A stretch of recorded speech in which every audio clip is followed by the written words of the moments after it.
एक ऐसा पौराणिक मंदिर जहां सिर्फ पूजा ही नहीं, तंत्र विद्या की भी उपासना की जाती है। अलौकिक शक्तियों की प्राप्ति होती है। ये तंत्रों का पीठ है। एक ऐसा मंदिर जहां मूर्ति की जगह शरीर के अंग की पूजा की जाती है। एक ऐसा मंदिर जहां प्रसाद के रूप में पवित्र वस्त्र का टुकड़ा दिया जाता है। जिस मंदिर का पुनर्निर्माण एक राजा ने किया, पर उन्हीं के वंशजों को वहां दर्शन करने की अनुमति नहीं है। एक ऐसा मंदिर जिसका 900 सालों के अंतर्गत 2 बार पुनर्निर्माण किया गया। नमस्कार, इतिहास के वॉल्ट से मैं हूं श्रीनिल जानी और इस वॉल्ट में आप सबका स्वागत है। आज हम बात करने वाले हैं एक ऐसे मंदिर की जिसका इतिहास ना सिर्फ पुराने युगों से जुड़ा है, बल्कि ये आस्था और आराधना का भी एक विशेष केंद्र है। जी हाँ, मैं बात कर रहा हूँ गुवाहाटी, आसाम के कामाख्या देवी मंदिर की।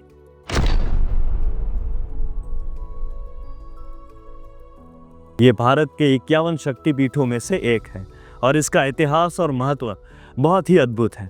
आज की वीडियो में हम इस मंदिर के पूरे इतिहास, रोचक किस्से और यहाँ की पवित्र पूजा और पद्धतियों के बारे में बात करेंगे। सबसे पहले कामाख्या देवी मंदिर का पूरा इतिहास जान लेते हैं। पौराणिक कथा के अनुसार जब देवी सती अपनी योग शक्ति से अपना देह त्याग देती है तो भगवान शिव माँ सती को उठाकर तांडव करने लगे।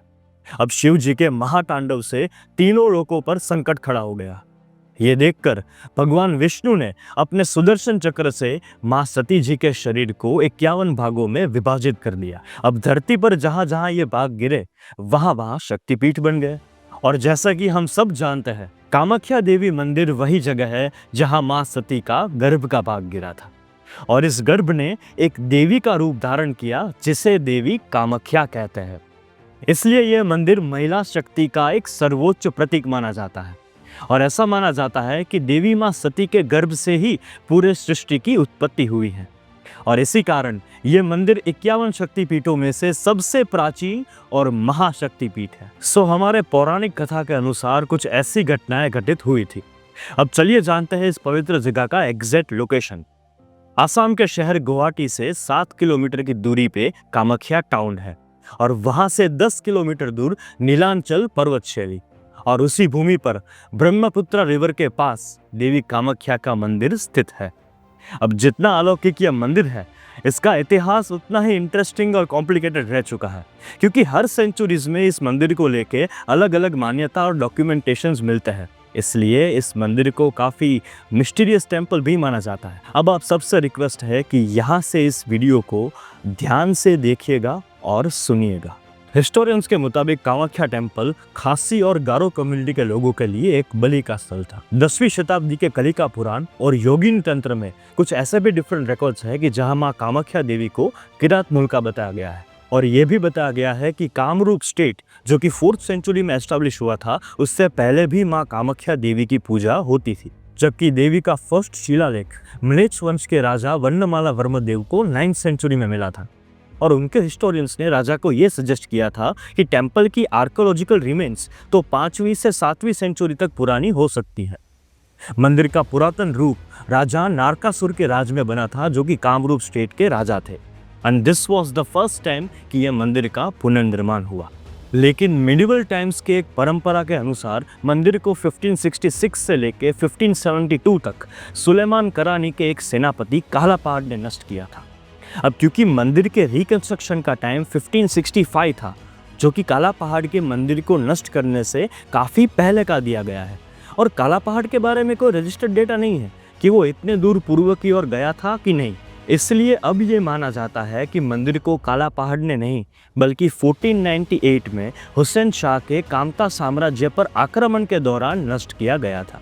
कहा जाता है कि मंदिर के खंडहर बिश्वा सिंह के द्वारा 1515 से लेके 1540 के बीच में डिस्कवर हुए थे और उन्होंने ही इस पवित्र जगह पर पूजा को रिवाइव किया था। 1540 के बाद कोच वंश का साम्राज्य बिस्वा सिंह के बेटे राजा नरनारायण ने संभाला और ये कोच वंश के आखिरी राजा थे। फिर उन्हीं के शासन में 1565 में इस मंदिर का रिकंस्ट्रक्शन कंप्लीट हुआ और मंदिर को नए रूप में संवारा गया। And this was the second time in history कि यह मंदिर का पुनर्निर्माण हुआ। इस मंदिर का विशेष गुंबद और इसका भव्य आर्किटेक्चर असम के शैव और शक्ति ट्रेडिशंस को दर्शाता है।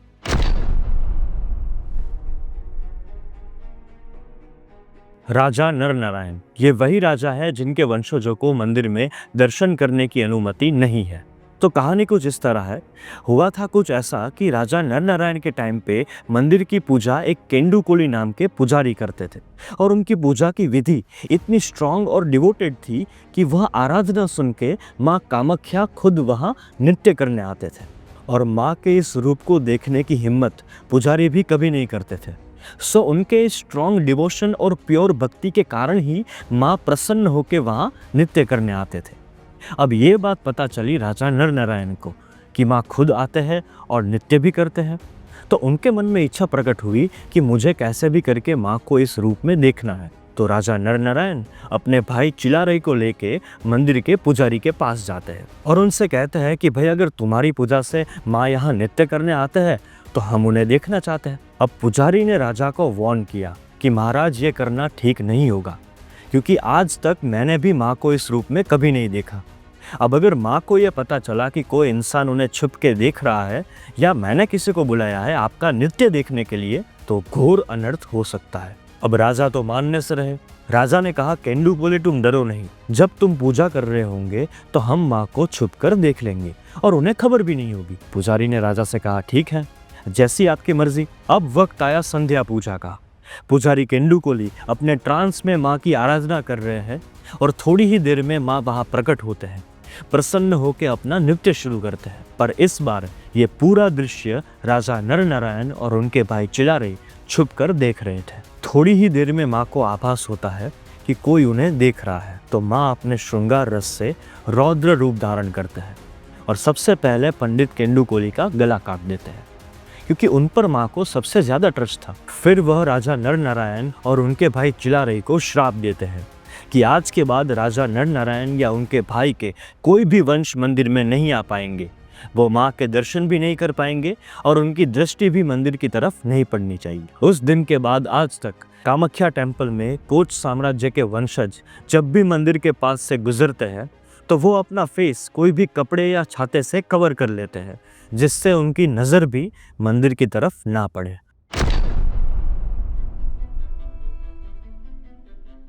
अब बात करते हैं एक ऐसे हिंदू फेस्टिवल की जो ईस्टर्न इंडिया में one of the biggest festival gathering है, अंबुबाची मेला।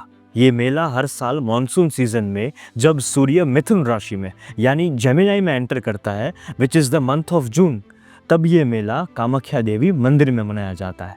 ये मेला माँ कामाख्या के महिमा एवं प्रकृति के जन्म और मृत्यु के चक्र का उत्सव है, इसलिए माँ कामाख्या को पृथ्वी की तरह समझा जाता है। माँ कामाख्या इस समय अपने राजोअवस्था यानी मेंस्ट्रुएशन पीरियड से गुजर रहे होते हैं। मेले के शुरू होने से 3 दिन तक मंदिर के द्वार बंद रहते हैं, जहाँ माना जाता है कि माँ अपने शारीरिक शुद्धि की प्रक्रिया में होते हैं। इस समय डेली पूजा या किसी भी श्रृंगार का प्रबंध नहीं होता। Even the agriculture work there is prohibited. और इस 3 दिन तक कोई भी विडोज, ब्राह्मण्स और सभी ब्रह्मचारी कोई भी पका हुआ खाना नहीं खाते।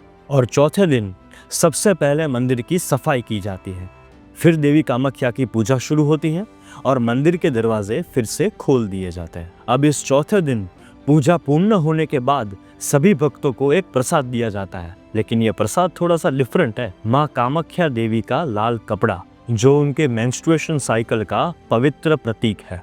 सो 3 दिन तक जब मंदिर बंद होता है, माँ के गर्भ को एक वाइट क्लॉथ से कवर किया जाता है और चौथे दिन यह वाइट क्लॉथ पूरा रेड कलर का हो जाता है।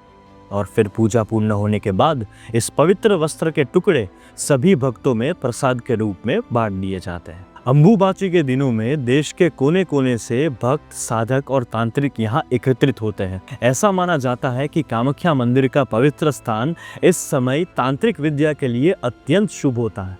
ये मेला सिर्फ एक धार्मिक उत्सव नहीं, बल्कि उन लोगों के लिए बहुत खास है जो तंत्र साधना में अटूट विश्वास रखते हैं।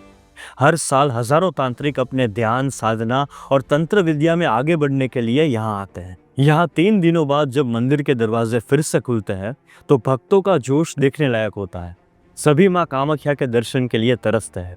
खासकर पूरे इंडिया से वहाँ पैदल आए हुए योगी, अघोरी और तंत्र साधक, जिनकी आंखों में आप माँ को लेके प्योर डिवोशन और भक्ति देख पाते हैं, क्योंकि ये वक्त माँ के अनुग्रह का सबसे पवित्र वक्त होता है। अम्बुबाची मेला का प्रसाद यानी माँ का लाल कपड़ा सुख और समृद्धि का प्रतीक माना जाता है। भक्तों को विश्वास है कि ये प्रसाद माँ का वरदान लेकर आता है जो उनके जीवन में सुख, समृद्धि और उन्नति लाए। अम्बुबाची मेला सिर्फ एक धार्मिक उत्सव नहीं बल्कि प्रकृति के रचनात्मक और विनाशक शक्ति का उत्सव है। This is one of the main reasons कि यहाँ सारे साधक, तांत्रिक और योगी मेले के वक्त यहाँ उनका सबसे ज़्यादा रस रहता है और वो सब अपनी तंत्र विद्या का स्ट्रांगली अभ्यास करते हैं। ये मेला माँ कामाख्या के अनंत शक्ति को समर्पित है जो पृथ्वी की तरह हर साल अपने अस्तित्व को नए रूप में दिखाती है। आज के समय कामाख्या देवी का मंदिर सिर्फ एक आस्था का स्थल नहीं बल्कि एक टूरिस्ट डेस्टिनेशन भी बन चुका है। हर साल लाखों लोग यहाँ दर्शन के लिए आते हैं। मंदिर के चारों तरफ अन्य देवी देवताओं के भी छोटे छोटे मंदिर हैं जिसमें तारा देवी, भैरवी देवी, भुवनेश्वरी देवी जैसे अन्य देवियों के रूप की भी पूजा की जाती है। यहाँ आने के लिए आप गुवाहाटी तक ट्रेन से सबसे चीपेस्ट वे में आ सकते हैं। गुवाहाटी रेलवे स्टेशन से कामाख्या टाउन लगभग 8 से 10 किलोमीटर की दूरी पर है और फिर कामाख्या टाउन से आप कोई भी ऑटो या टैक्सी करके कामाख्या मंदिर काफ़ी इजीली पहुंच सकते हैं। आपको मंदिर के आसपास और कामाख्या टाउन में भी काफ़ी रीजनेबल रेस्टिंग ऑप्शंस भी मिल जाएंगे। तो दोस्तों, ये था कामाख्या देवी मंदिर का कॉम्प्लिकेटेड येट मिस्टीरियस इतिहास। हमने मंदिर के रोचक किस्से और यहाँ का अद्भुत महत्व भी काफ़ी अच्छे से डिस्कस किया। ये मंदिर एक ऐसी जगह है जहाँ आपको आत्मिक शांति और एक विशेष शक्ति का अनुभव होता है। अगर अब तक आपने ये प्लेस विजिट नहीं किया तो अपने फैमिली और फ्रेंड्स के साथ ये प्लेस विजिट करने का ज़रूर प्लान बनाइए। और आपको ये वीडियो पसंद आई हो तो इसे लाइक कीजिए। आपके रिव्यूज़ और थॉट्स हमारे लिए बहुत इंपॉर्टेंट हैं, सो कमेंट सेक्शन में उनको ज़रूर मेंशन कीजिए। इस वीडियो को अपने फ्रेंड्स और फैमिली के साथ शेयर भी कीजिए और हाँ, सब्सक्राइब करना मत भूलिएगा और बेल आइकन भी प्रेस कर लीजिएगा। हम हमारे इतिहास के वर्ल्ड से ऐसे कई और वीडियोज़ लाते रहेंगे। धन्यवाद।